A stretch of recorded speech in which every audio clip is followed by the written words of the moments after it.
Breaking news, breaking news. Here he is, folks, the mugshot of CADEN SPEIGHT, the 17-year-old who faked a kidnapping weeks ago in Marion County, Florida, and blamed Hispanics. He was taken into custody. He's charged with lots of charges, folks. Authorities give key details about this fake kidnapping plot that he did. He shot himself. He shot his windshield. He pretended he was being dragged in the dirt.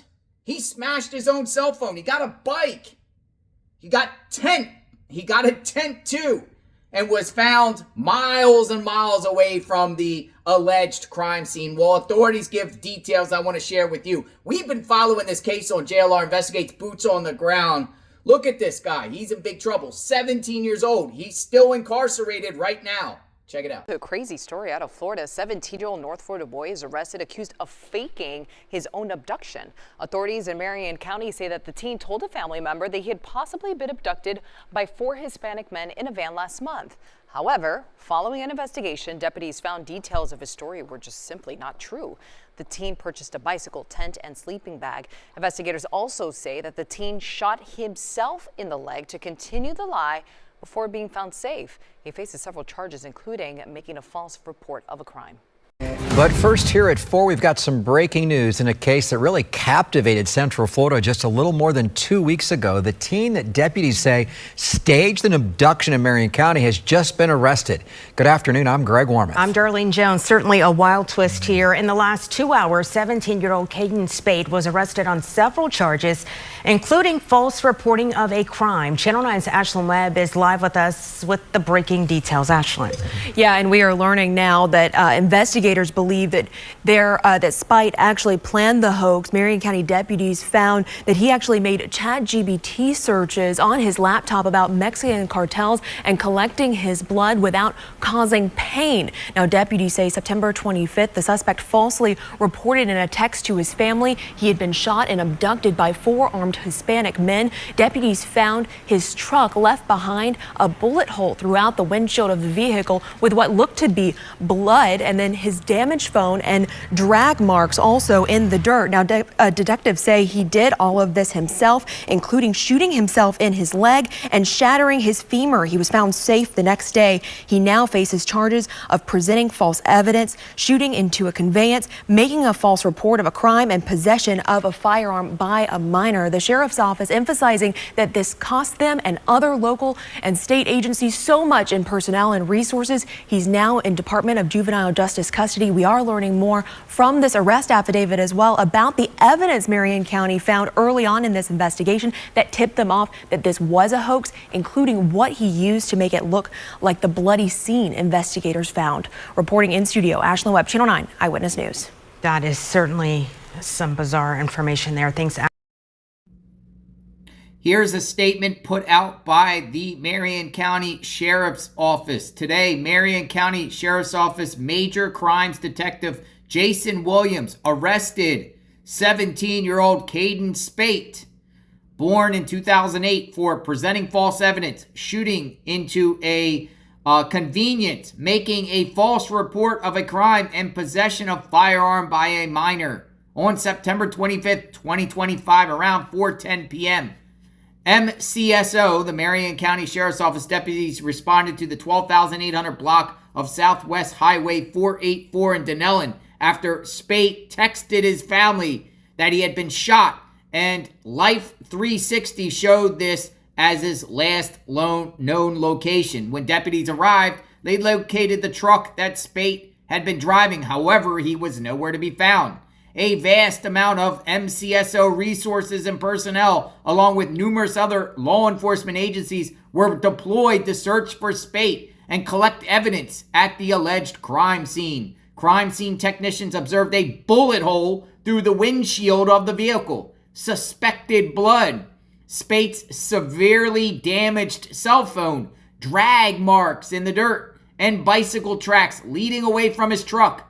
Further investigation and testing revealed that SPEIGHT had fired the shot through the windshield, splattered a mixture of blood in the truck, and destroyed his cell phone. Speight then fled the area on a bicycle with camping supplies he purchased at Walmart just before reporting this incident. An eyewitness also advised that he saw Speight leaving the area on a bicycle.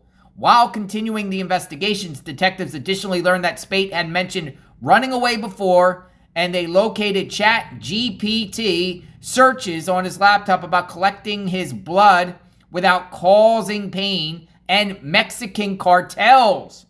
Whoa. On September 26, 2025, Williston Police Department officers located Speight during a call for service at 727 West Noble Avenue in Williston.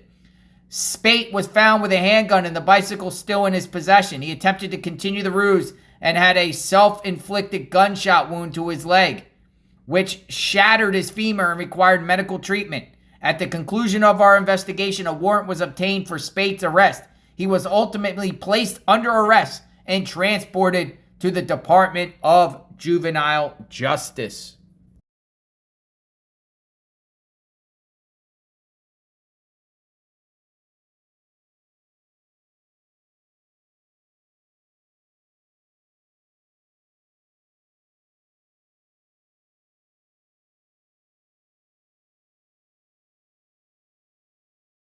What a knucklehead.